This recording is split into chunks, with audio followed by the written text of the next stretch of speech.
drive. There it is. Number 500. The career 500th home run for Michael Jack Smith. Ruiz slides. Rollins has won it. They stream out of the dugout. Yeah. Rollins falls near third. This game is over. It is out of here. 50th home run of the year for Ryan Howard. Ruiz out to get it. The throw from his knees. It's in time. And it's a no-hitter. Unbelievable. Ruiz and Howard. Knows that Chase is going to keep going, and he's safe at home plate. Wow. Chase Utley, you are the man. Swing and a miss. Struck him out. The Philadelphia Phillies are 2008 World Champions of Baseball. Now batting for the Phillies, second baseman John Stolnis. Hey there, podcast pals, and welcome to Hittin Season. This is episode number 183. I'm your host, John Stolnis, from SB Nation's Phillies blog, The Good Fight. I also write about baseball for numberFire.com. You can follow me on Twitter at John Stolnis, and you can also follow the show on Facebook and Instagram as well. Coming up, I'm going to talk to my buddy from numberFire, Jim Stolnis. He's a daily fantasy sports writer for numberFire. He hosts the Solo Shot podcast, but he also does a lot of season-long fantasy stuff, and he's going to come by to give us a primer on what his podcast talks about, daily fantasy and season-long fantasy, with regards to the Phillies, which Phillies players he's targeting, and whether or not the Phillies are a good stackable team for daily fantasy this year. If you play daily, you know exactly what I'm talking about. Also, I'll give you the latest update from what's been going on in spring training, and I will give you my 10 bold predictions for the 2018 season, plus I'll have your stat of the week. But first, just a gentle reminder, everybody, to subscribe to the podcast on Apple Podcasts, and if you wouldn't mind, leave a 5-star rating and a review for the show at Apple Podcasts. That does help other folks find Hittin Season, especially since we've had the name change in recent weeks. And if you have not signed up yet to be a patron of this podcast on Patreon, I really would highly recommend that you do so if you enjoy good Phillies podcast content, because myself and Liz Rocher and Justin Clue are killing it on our Sunday night podcast, giving you some great information, some great conversation. It's stuff you really don't want to miss. And also, Justin and Liz have a brand new Continued Success. Episode 3 is now up on the website. Again, only available for Patreon members who subscribe $5 a month to get the bonus content material. That's what you got to do. Go to patreon.com/hittinseason and sign up for the $5 a month tier, and you will get access to all of the bonus podcasts that we are doing right now. And of course, the Continued Success podcast is Justin and Liz's podcast that they do every week, taking a look back at the 1993 and 2008 Phillies seasons, both of which are celebrating anniversaries this summer. So it's been really good so far. It's a terrific Phillies podcast. And listen, there's a real shortage of good baseball podcasts on the internet now. There really are. There's a lot of baseball podcasts out there. Very few of them are entertaining. And Justin and Liz's Continued Success, and dare I say, the Hittin Season podcasts that we do together and that I do solo, I think fit that bill. And of course, this one is free for you, but the other Hittin Season and the Continued Success podcast, both for our Patreon subscribers. Again, go to www.patreon.com/hittinseason, donate $5 a month, and you will get access to all that awesome stuff. You will not regret it. I think everybody that's been getting it so far is very, very pleased with what they have been receiving.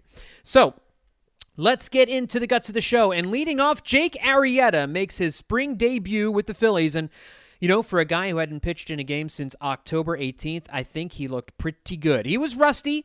He said himself he was rusty. He said he was a little bit anxious, that he had some little bit extra giddy up going on today. And what we saw was he got hit a little bit, but he also showed that his stuff is still pretty electric. He was around 93 miles an hour with his fastball. He hit 95 in the first inning.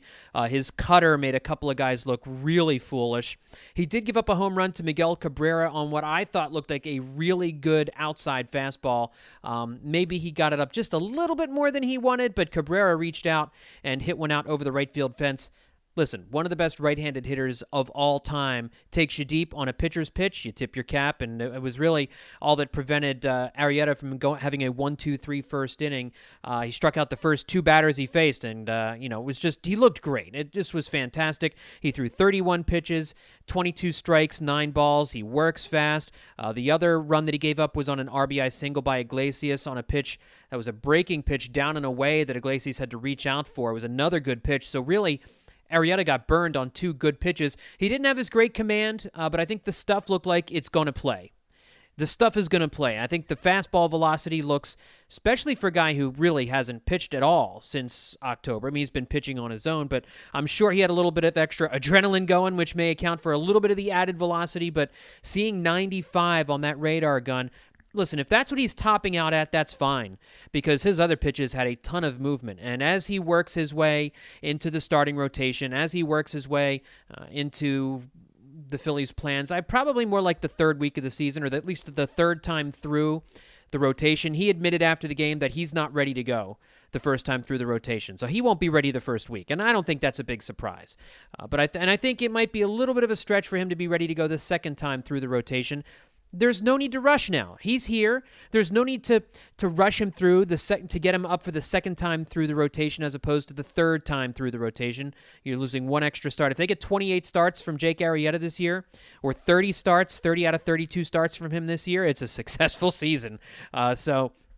Again, he looked good, and that was what you really wanted to see. He only went 2 innings, and again, threw 31 pitches, but I was pleased. I mean, he got hit, he gave up a couple of hits, gave up a couple of runs, but again, on pitcher's pitches, I think overall, a more than satisfactory appearance from Jake Arrieta down in Clearwater here on Thursday. Now, Mark Leiter Jr., we learned this week, is out for at least the first month with forearm tightness. And so, again, he's a guy on the 40-man roster who I think was pretty much assured a spot on the 25-man as a multiple-inning bullpen guy. He had pitched very well so far this spring, led the team in strikeouts so far this spring, Mark Leiter Jr. did. And now this could possibly open up a door for Drew Hutchison, who is a non-roster invitee. I think he could be taking Leiter's place as the multi-inning reliever / spot starter if emergency starter. If a guy gets hurt after 2 innings, you throw Drew Hutchison in there. He's pitched well so far this spring.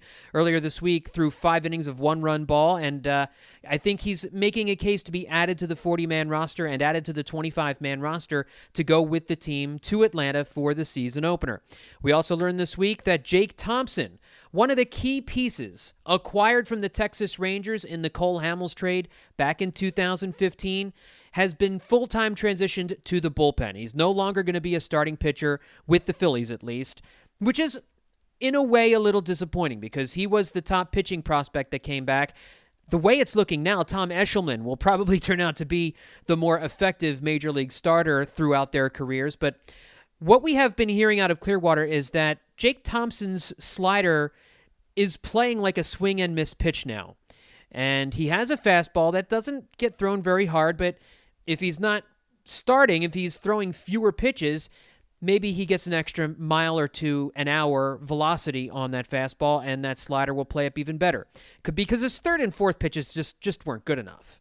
He just did not have anything more than his fastball, and he didn't even have his slider last year. There was nothing about Jake Thompson, and Justin mentioned this in the Hittin season that we recorded last Sunday night. There was nothing that Jake Thompson showed you last year that made you think he was ever going to be a successful major league pitcher. But the slider has apparently come back, and it's a swing and miss pitch. He can throw it out of the zone, and Gabe Kapler and Matt Klentak believe that he can be effective out of the bullpen. So it's entirely possible that Jake Thompson may be a guy who gets that roster spot if he can continue to impress down in spring training.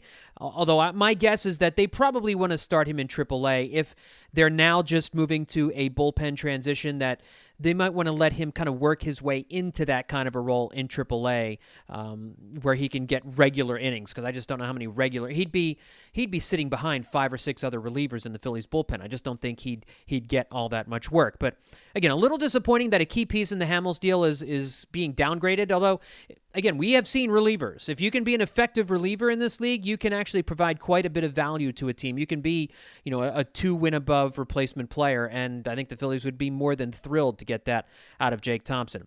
Tommy Joseph, who was DFA'd last week, was claimed by the Rangers after spending a few days on waivers, and the Rangers, this could mean they give back Carlos Tocci to the Phillies, who they claimed in the Rule 5 draft. He's been terrible this spring, has a batting average under 200 and on-base percentage not much better. And so it looks like the Phillies could get a guy that they like, Carlos Tocci, a guy who they'd put in AAA, let him play the outfield, and he performed very well last year, kind of burst onto the scene. Not burst onto the scene. He's been talked about as a good prospect for a while, but he really played well in the Phil's minor league system. They didn't want to give him up, but they just didn't have a spot for him on the 40-man. And if the Rangers decide to go with Tommy Joseph, it could mean they don't have room for Carlos Tocci, and maybe the Phillies get him back. I mean, if the Rangers give him back at all this year, it doesn't have to be in spring training. At any point this year, he could be Phillies property once again at some point this season. As we go through spring training here, the offense is a little bit concerning. You watch it, and you can't help but be a little bit concerned about what we're seeing. The offense just is not doing a whole lot this spring. I mean, we've seen good springs from Rhys Hoskins. He started to turn it on. Scott Kingery, who won't start the season with the team, has had a very good spring. But guys like Odubel Herrera, he picked it up. He had a 2-hit game on Thursday against the Tigers, and he's starting to kind of get himself ready for the spring. But Nick Williams has had a rough spring. Aaron Altair has been quiet. Jorge Alfaro has had a couple of bombs, but otherwise been relatively quiet. J.P. Crawford has struggled a little bit this spring. Who knows if this comes up north with him? They could be totally fixed by the time they open the season in Atlanta. I'm not worried about the offense, but it's a little concerning, just a tiny little bit concerning that they're not hitting the ball. But again, nothing to get worked up about, and we just have to wait and see what happens once the curtain opens on opening day. And finally, in the game on Thursday against the Detroit Tigers, one of the weirdest things you will ever see in spring training. And Jason Stark was tweeting about this on Thursday afternoon, and never seen anything like this before, he said. There were 5 ejections in the spring training game against the Tigers, including manager Gabe Kapler and bench coach Rob Thompson. Kapler's first managerial ejection comes in an exhibition game. At least he got it out of the way early, right? I mean, listen, Jason really laid it out in a couple of tweets. He noted that the fiancé and future in-laws of Phil's minor league pitcher Parker Frazier were in attendance at the game today. Frazier getting one of his first game actions. I mean, this is a really big moment for him, and they had never seen him pitch professionally. He was thrown out of the game by umpire Tom Hallion for hitting a Tigers minor leaguer who he'd never heard of before with a 76-mile-an-hour slider. Tom Hallion, this game, he just let everything get away from him. It all started when Matthew Boyd was thrown out for allegedly hitting Odubel Herrera, except both players say neither of the pitches ever hit Herrera. Herrera, after the game, even said, hey, Boyd threw at me 2 times, but he can't hit me. I'm too quick for him. And Frazier had no idea he'd been ejected, and then Adam Rosales came over and, told him, and, that stinks. You're out of here. I mean, and Gabe Kapler, I guess, got thrown out for defending his players because no one's throwing at anybody in this game. No, and especially not poor Parker Frazier. You know what I mean? Like, guys, just a 76-mile-an-hour slide. This is an ump show situation. Sometimes you get these umpires who they just want to be noticed. It's all about them. Joe West is a guy like that, renowned for making it all about him. Umpires, some of these guys, they just want to be in the spotlight. And I don't know what Tom Hallion was thinking today, but that was one of the more bizarre games you'll ever see in spring training. 5 ejections. Gabe Kapler already thrown out of his first major league game, and we haven't even got to the regular season yet. So that's going to be your last spring training roundup because the season begins next week. The regular season starts next week. We've just got a few more days down in Clearwater. Of course, Liz, Justin, and I will tie up any loose ends from spring training on Sunday night when we record the Patreon-only version of Hittin' Season. And again, you can get that by going to patreon.com/Hittin' Season and getting on the $5 a month tier.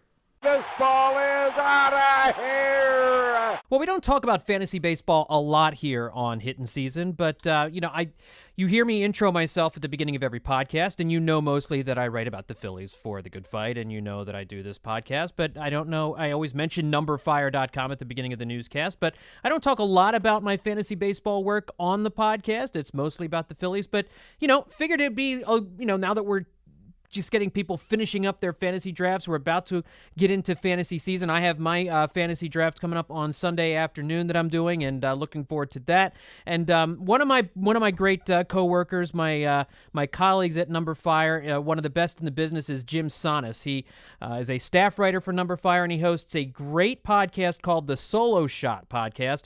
It's a numberFire daily fantasy sports podcast focusing on baseball right now. And again, you can follow Jim at Jim Stolnis on Twitter. Jim, thanks very much for coming back on the podcast. How are you?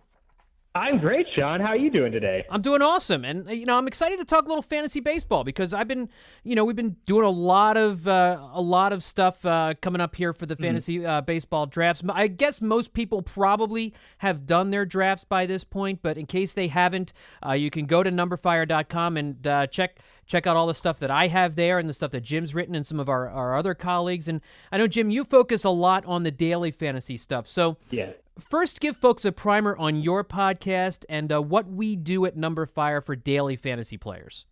Yeah, so my podcast comes out every weekday during the actual season and just kind of gives you a breakdown of what's happening that day. We'll look at pitchers first. Pitchers I think you should be using in daily fantasy for that day.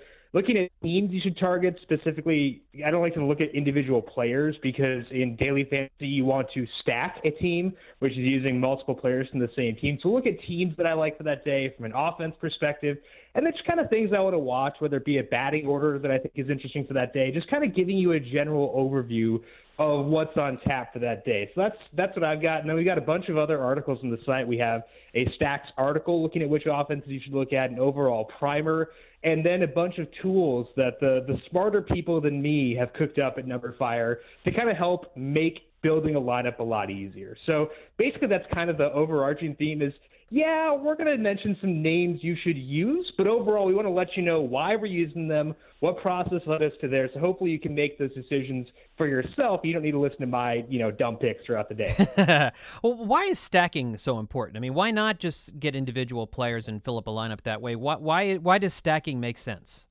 It's cool because baseball is unique in that there's no clock. There's no clock. Let's say Nick Williams gets a base hit.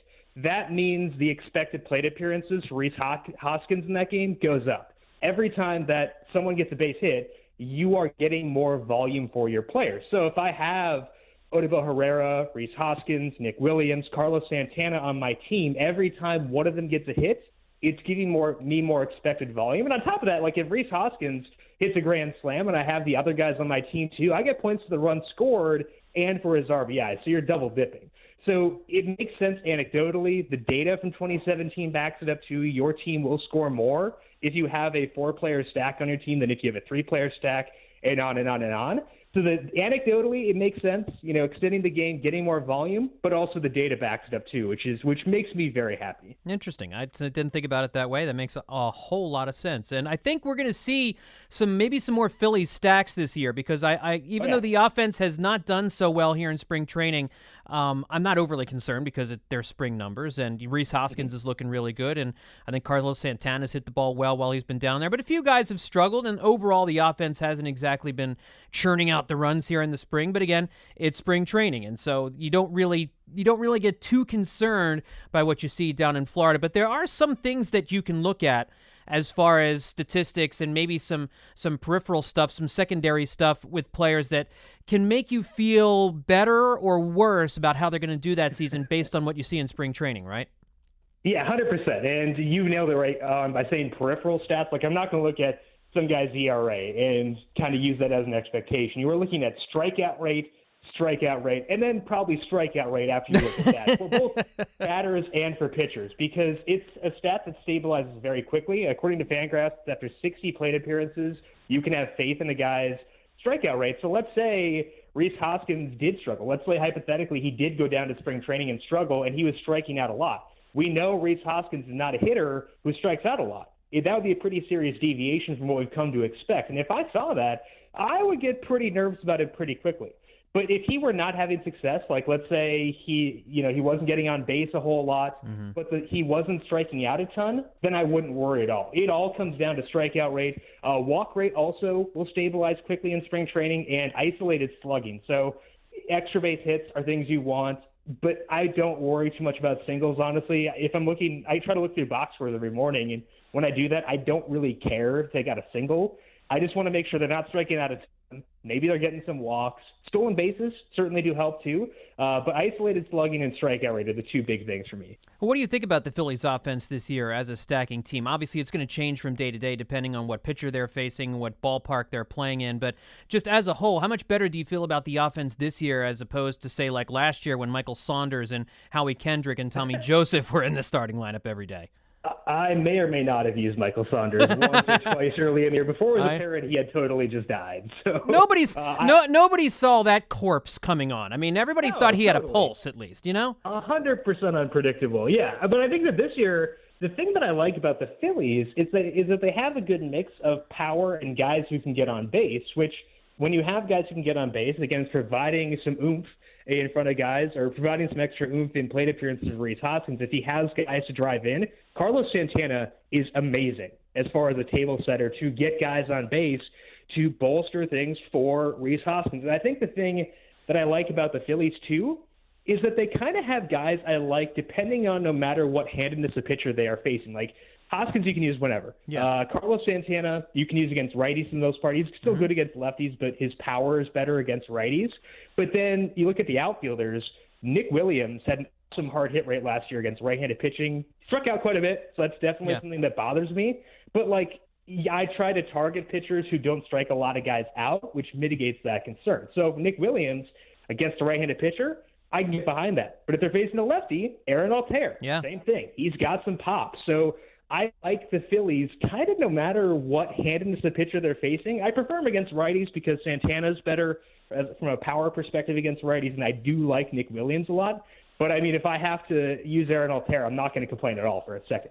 Let's talk about season-long leagues, and this is kind of my wheelhouse more than daily. I dip my toe into daily every now and then, but I feel more comfortable in the season-long format. And, I think that there are a number of Phils players that, that interest me. I do, and as much as I love Rhys Hoskins, Jim, I do feel like he is a little bit overrated in fantasy this year. I think he's going in the third or fourth round in a lot of 12-team leagues, and I think that's a little high. I mean, 10 walks, 10 strikeouts for him in the spring, and he's gotten really hot. I think he's up to 4 home runs now this spring, or maybe 5 homers. So he's done well, and I think he's going to hit well. But are you kind of where I am on Rhys Hoskins? Is he being overdrafted just a little bit, especially when you have guys like Matt Olson of the A's and Chris Davis of the A's? You can get many rounds later for probably a similar batting average, stolen base profile.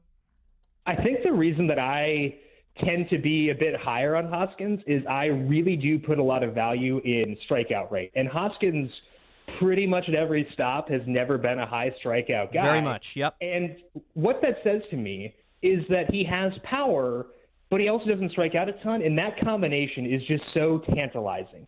And I think that gives him a really high floor, whereas with most guys with as short of a track record as Hoskins has, that the floor is going to be the concern. So I honestly don't worry too much about Rhys Hoskins' floor, and I love his ceiling. He has the ability to just go out there and mash home runs in a really good park in what I think is at least an underrated offense. So I don't reach for him. I'm not actively seeking Rhys Hoskins, but if he winds up being on the board when I'm picking and there's no one else I like, I'm going to feel pretty okay taking him where he's going.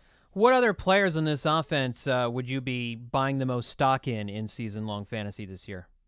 I play a lot of points leagues just because there's more of an overlap for points leagues and daily, and I hate trying to find stolen bases. That's another part of it. Absolutely. So Carlos Santana is my guy because in roto leagues where you're looking for a high batting average, you're looking for stolen bases and stuff like that, Carlos Santana is not a great asset. But in points leagues where he can get walks, he can score runs because he's batting second. And again, I think an underrated lineup. He's in a good park yet again, just like he was last year. Yeah. There is so much value in a guy like that who will avoid strikeouts, get a lot of walks. So Carlos Santana, I think, is just criminally cheap in every points league you could possibly get in. So if you still have a points league draft, you're probably drafting with a lot of Phillies fans based on the audience of this podcast. Yeah. But I think it's okay to still reach a bit for Carlos Santana because he is so underappreciated in those formats. And I think Carlos Santana's homer numbers are going to go up because Cleveland's ballpark last year did not play well as a home run stadium, whereas Citizens Bank Park, I think, according to ESPN's Park Factors, was actually number 1 in baseball last year in home run rate.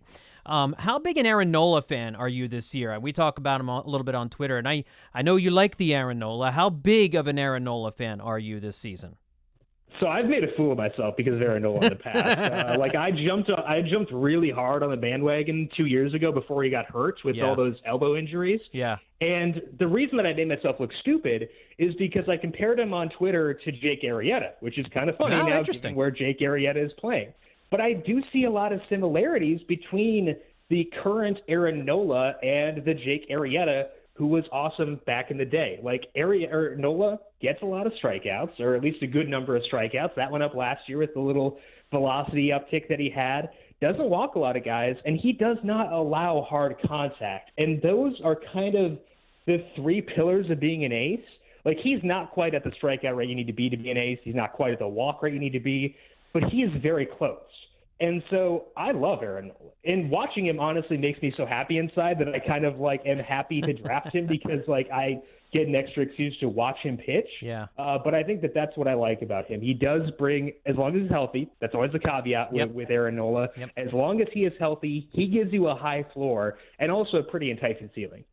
Couple quick questions before I let you go here, Jim. Give me your thoughts on Arrieta. He had his first outing of the spring today. Looked a little rusty, but the fastball was up to 95 miles an hour. He made a couple guys look ridiculous with some of his pitches. His slider or whatever it is, his cut fastball, I don't know what it was, but it was nasty. And the runs he gave up were on some pitchers' pitches. Miguel Cabrera hits a ball out on the outer half of the plate to right field in the spring. You're going to tip your cap to that guy for that one. Thoughts on Arrieta? Does he bounce back this season? And if so, what is a bounce-back season for you?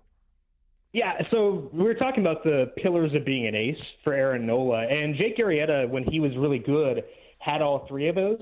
But last year he didn't really have any. The strikeout rate went down. He was no longer boasting this really big ground ball rate. It went down to 45% last year, which is 4 percentage points lower than Aaron Nola's was. So if I need an ace out of the Phillies, if I need to win one game, I would rather have Nola on the mound than Arrieta. And I feel pretty safe in saying that. And it's possible that Arrieta is able to regain it, but we've seen what I think is age. He's up there. I think he's 32 years old at this point. Yep.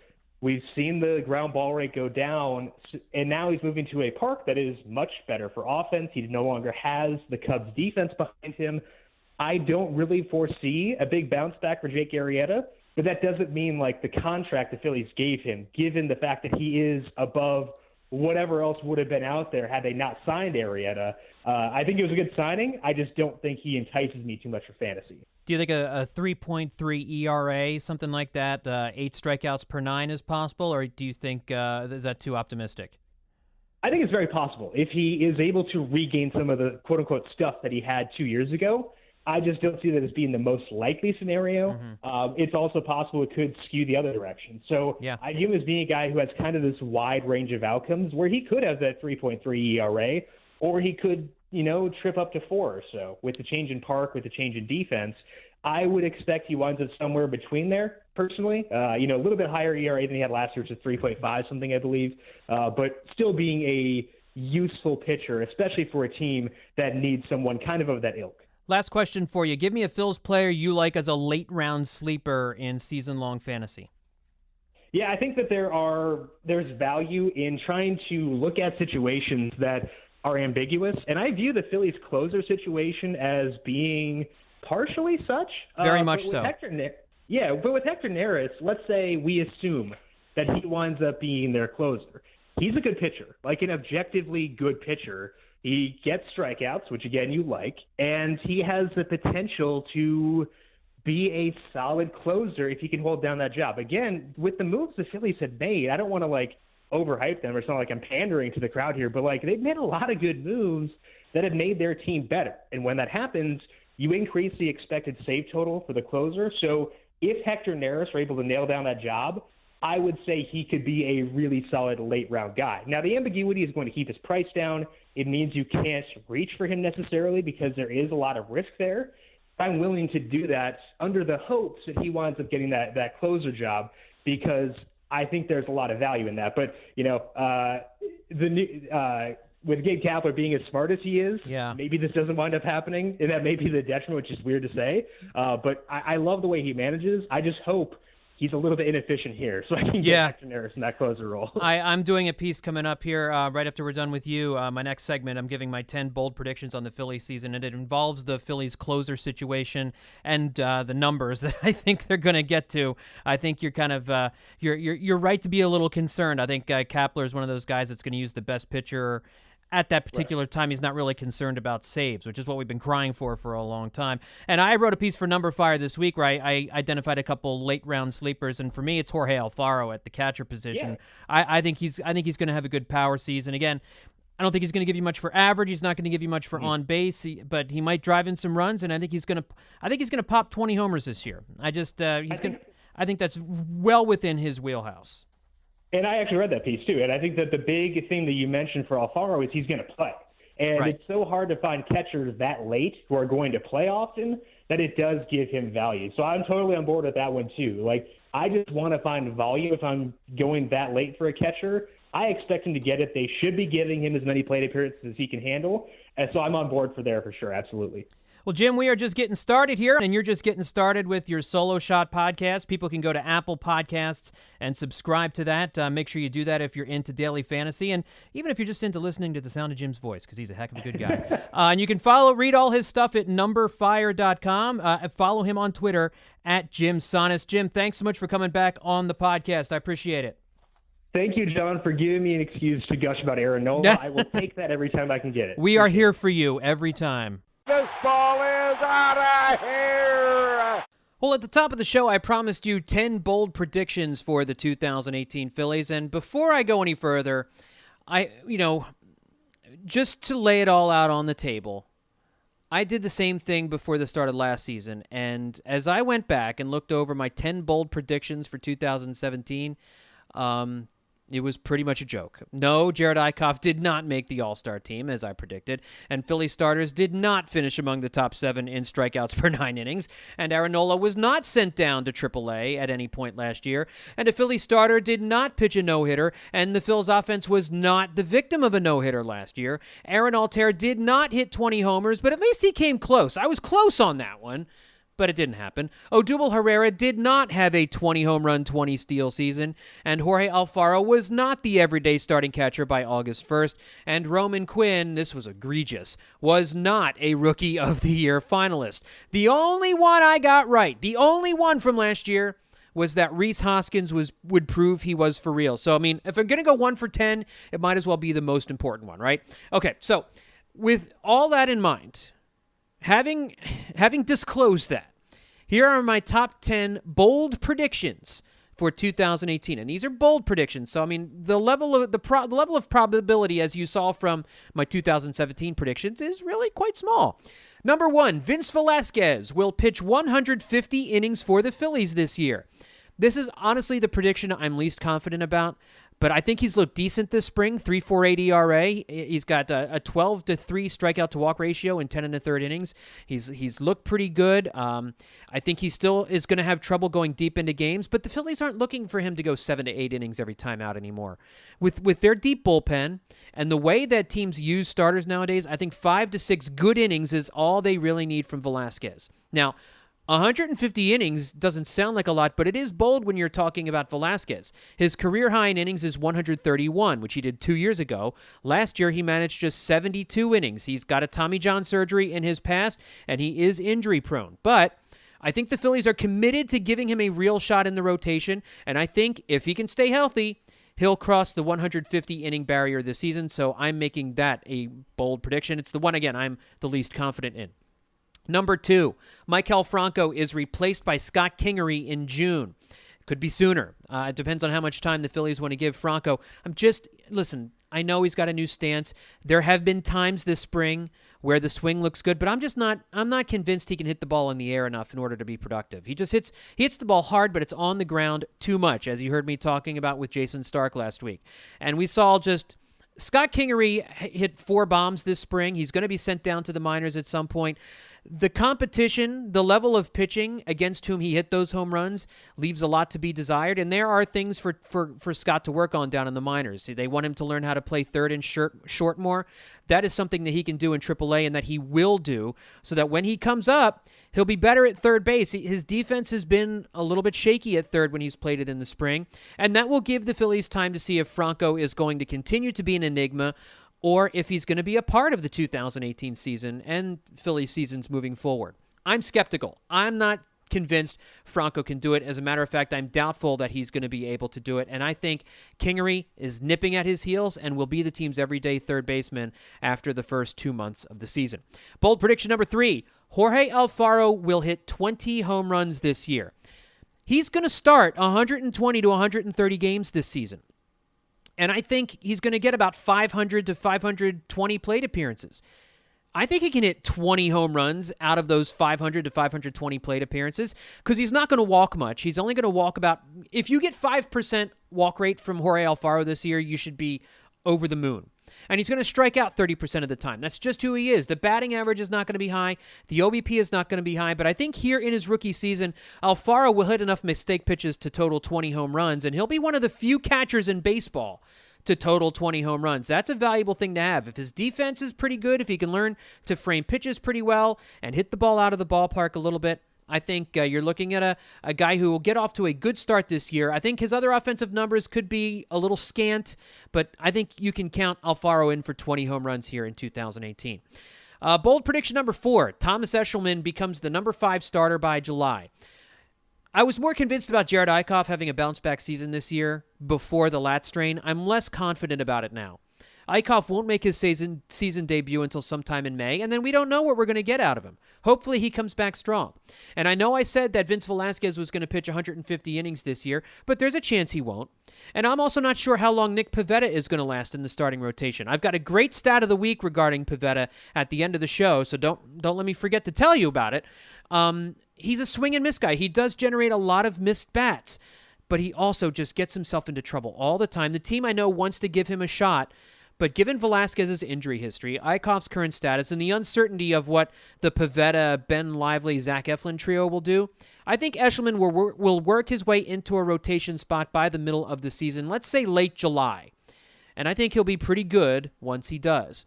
Bold prediction number 5, no Phillies reliever will finish with more than 25 saves. This is the bold prediction I was hinting at when I talked with Jim just a couple of minutes ago. Hector Neris is probably going to get the majority of saves with this team. He'll get the majority of the save opportunities. But as we heard from Gabe Kapler this spring, he's going to pitch his best relief pitcher, whoever that might be, the hottest relief pitcher, in the most pressure-packed situation. So if you're facing the Nationals, and there are, you've got 2, 3, 4, 5 coming up in the 8th inning, if Neris is pitching the best, he's going to pitch Neris in the 8th inning, and that might mean Pat Neshek or Tommy Hunter gets the save that day, which is why I think there's going to be some kind of a rotation a little bit. It's not going to be a committee approach, but I think on different days, different guys will have the opportunities. And so that's why I think no Phil's reliever will finish with more than 25 saves here in 2018. Aaron Nola and Jake Arrieta will make the National League All-Star team this year. Now, this is optimism. This is just pure optimism on my part. I feel really good about Aaron Nola making the All-Star team. He was the 9th best pitcher last year in baseball, according to Fielding Independent Pitching, and he was 12th in Fangraphs wins above replacement.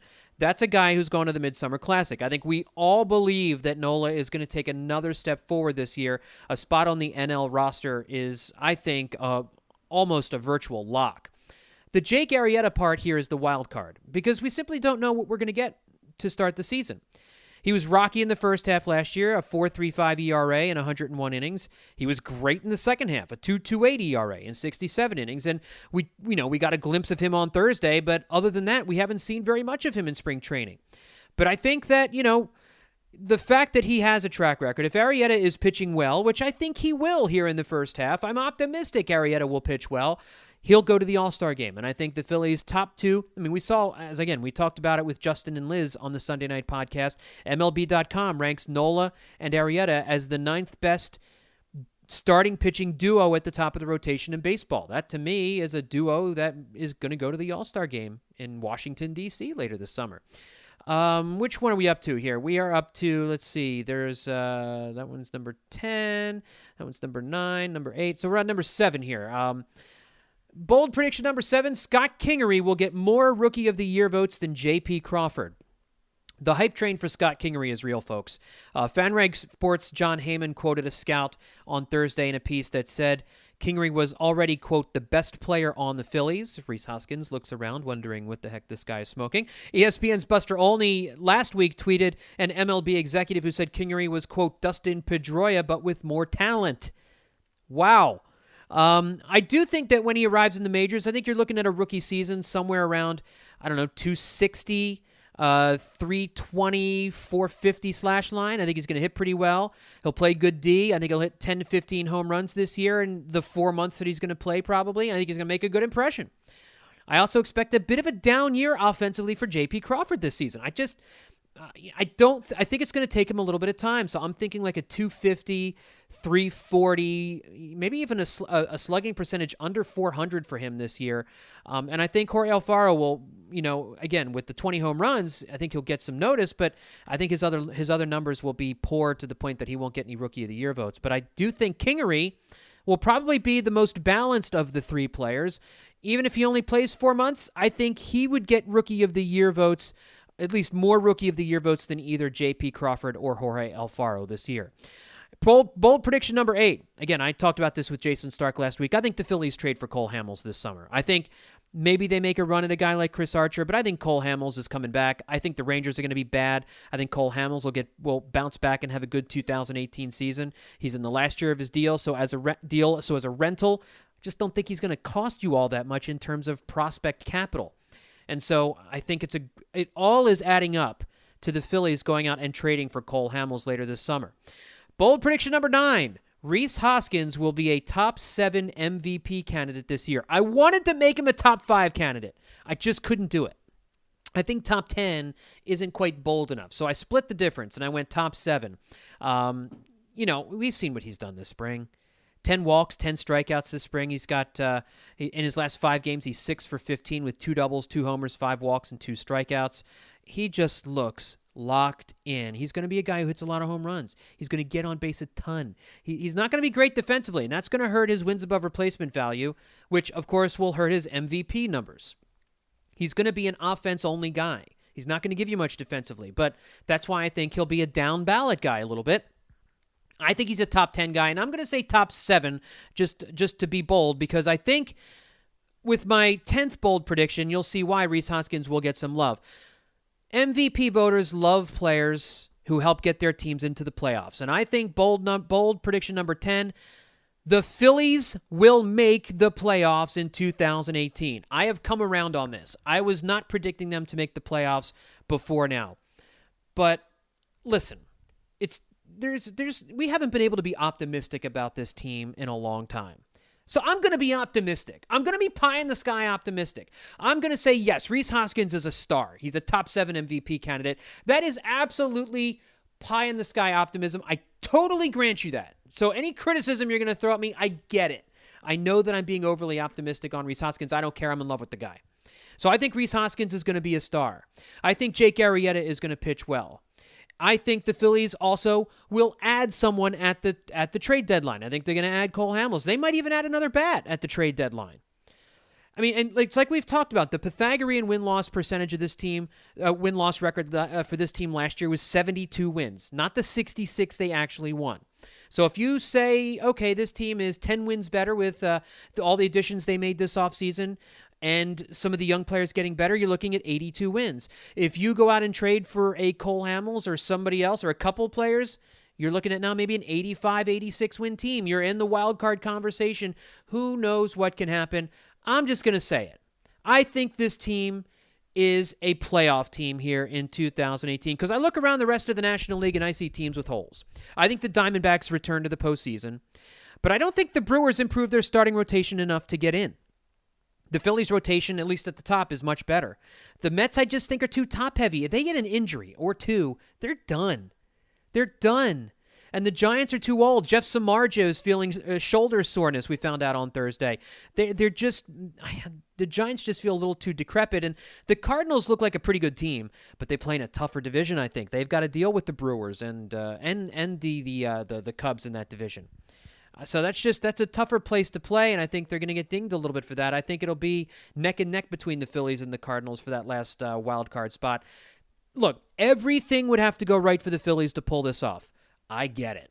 But springtime is the time for optimism, and it's been a while since we've been able to be this optimistic. So yes, the Phillies are going to the playoffs in the 2018 season, and if there's just one bold prediction that I get right this year too, let's pray it's this one. This ball is out of here. And now it's time for your stat of the week. I promised you a Nick Pivetta statistic for your stat of the week this year, and as I was looking up some numbers on him, I ran across something last season that really surprised me. I couldn't believe it. Last year, Pivetta had a strikeout percentage of 24.0%. Among 115 major league pitchers who threw at least 120 innings last year, that strikeout percentage ranked 30th. He had the 30th best strikeout percentage among 115 pitchers with at least 120 innings last year. So, again, we see him struggle sometimes, but you see the talent. It's tantalizing. It's so easy to see why the Phillies are excited to give him every chance to make himself a permanent fixture in the starting rotation. Folks, that'll do it for this edition of Hittin' Season. My thanks to Jim Stolnis, my good buddy from numberFire.com, for coming on the podcast this week.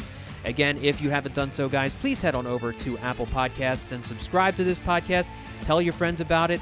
Leave a 5-star review and a rating while you're there. That would help other fans find the show. If you're interested in being an advertiser on the podcast, hit me up at jstolnis@gmail.com or send me a direct message on Twitter. Again, I am at John Stolnis. And again, don't forget to sign up for the Patreon to get continued success and the Sunday night version of Hittin' Season I do with Liz Rocher and Justin Klugh.